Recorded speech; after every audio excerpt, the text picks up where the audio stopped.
Hi hello friends. Sankranti పిండి వంటలలో third item క్యారప్పలు అంటారు. మీ సైడ్ ఏమంటారు? ఈ అప్పాలు కొన్నే చేసినాం. ఎక్కువ చేస్తే ఈ చలికి మెత్త పడిపోతాయి, చేసి కూడా మళ్ళీ వేస్ట్ అయిపోతాయని. ఎందుకంటే మెత్త పడితే ఎవరు తినరు, చూర చూర ఉంటేనే తింటారు. అందుకని అవి ఎక్కువగా చేయలే, కొన్నే చేసినాం.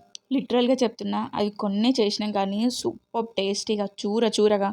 ఇప్పటికి 3 days అవుతుంది కానీ ఇప్పటికీ కూడా చూర చూర బాగున్నాయి. ఇంకా కొన్ని చేసింటే బాగుండు అనిపిస్తుంది ఇప్పటికి, అంత టేస్టీగా ఉన్నాయి. అన్నీ కూడా కరెక్ట్గా సరిపోయినాయి.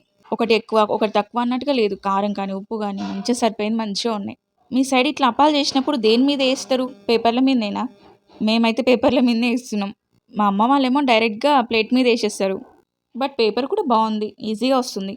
నీకు ముందు వీడియోలో చెప్పినా కదా, వేయంగానే ఫుల్గా కాలిపోతూనే ఉన్నాయి తొందరగా అనేసి. ఈ లాస్ట్ టైంలో కూడా ఫుల్ హడావిడి అయిపోయింది. అస్సలకి టైంకి అందియలేకపోయినా. మా అత్తమ్మనేమో ఆ రౌండ్స్ చేసి దాంట్లో వేస్తుంది. నాకు ఒక్కదానికి ఇబ్బంది అయిపోతుంది కదా, రౌండ్ చేసి ఇలా అప్పాలు చేసి దాని మీద వేసుడు. అందుకే అట్లా చేసింది. చూసారా ఎంత మంచి చేసిన. ముందు వీడియోలో చెప్పిన కదా ఈగలు అని, ఈ టైంలోనైతే అసలు మొత్తానికే లేవు. ఎందుకో ఏమో ఆ టైంలోనే ఎక్కువ ఉండిపోయినాయి. క్యారెప్పల్ని చూడండి ఎంత మంచిగా కాలి మంచిగా అనిపిస్తున్నాయి కదా, చూస్తుంటేనే నోరూరిపోతుంది. చాలా క్రిస్పీగా వచ్చినాయి.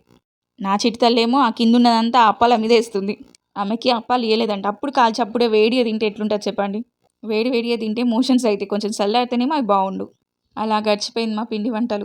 మా అత్తమ్మ కూడా దేవుని దగ్గర కూడా పెట్టేసింది.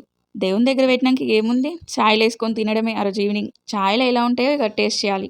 వీడియో నచ్చితే లైక్ చేయండి, షేర్ చేయండి, subscribe to my YouTube channel. Thanks for watching this video.